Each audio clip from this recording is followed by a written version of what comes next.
రైస్లో కలుపుకునే గ్రేవీ ఉంది, ఇంకా దింపేసుకోవడమే. అండి, ఈరోజు మనం చికెన్ లెగ్ పీస్ కర్రీ చేసుకున్నాం. ఒకసారి రెసిపీ ఎలా చేస్తానో చూపిస్తున్నా. ఫస్ట్ ఉప్పు వేసుకుందాం, పసుపు వేసుకుందాం, కారం వేసుకుందాం, నిమ్మరసం వేసుకుందాం, అల్లం పేస్ట్ వేసుకుందాం. ఇప్పుడు వీటిని మ్యారినేట్ చేసుకుందాం. ఇప్పుడు మొత్తానికి ఇలా మ్యారినేట్ చేసుకుందాం. ఇలా ఒక్క 10 నిమిషాలు ఇలా ఉంచేసుకుందాం. ఇప్పుడు గ్రేవీ ఎలా రెడీ చేస్తానో చూపిస్తారండి. మసాలా దీంతో రెడీ చేసుకుందాం. కూరకు కావాల్సింది కొబ్బరి గసాల గ్రేవీకి. ఇప్పుడు గ్రేవీ కోసం కొత్తిమీర, పచ్చిమిర్చి, ఆనియన్స్ గ్రైండ్ చేసుకోవాలి. ఆయిల్ పోసుకుందాం, వేసుకుందాం.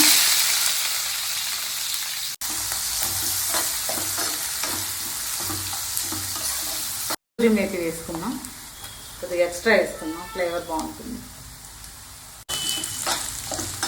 ఇలా ఉల్లిపాయ బాగా వేయించుకోవాలి.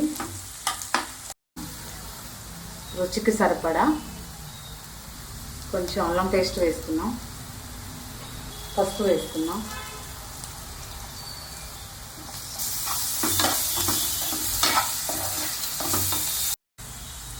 ధనియాల పౌడర్ వేసుకుందాం, పీసులు వేసుకుందాం.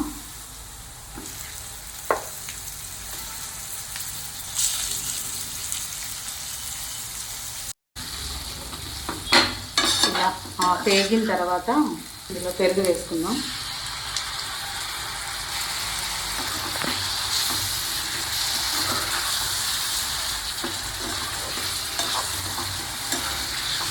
కొంచెం కారం వేసుకుందాం.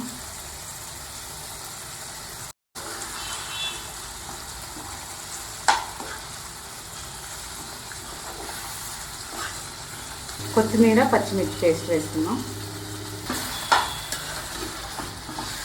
మసాలా వేసుకుందాం. ఇలా దగ్గరికి మగ్గాక కొన్ని వాటర్ పోసుకుందాం. పీస్కి బాగా ఉడకాలి కదా, పీస్ ఉడకాలి. ఇలా ముక్క మునిగే అంతవరకు వాటర్ పోసుకున్నాక ఫ్రైడ్ ఆనియన్ వేసుకుందాం.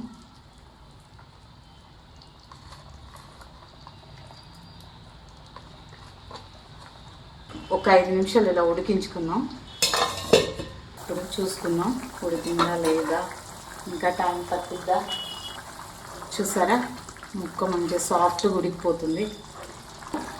బటర్ వేసుకుందాం టేస్ట్ కోసం.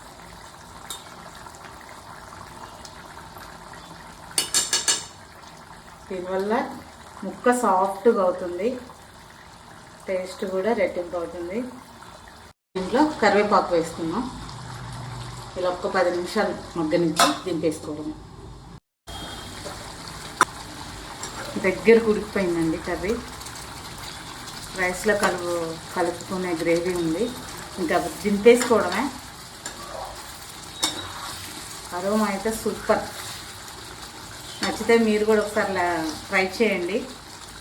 నా వీడియోని లైక్ చేయండి, షేర్ చేయండి, సబ్స్క్రైబ్ చేసుకోండి ప్లీజ్.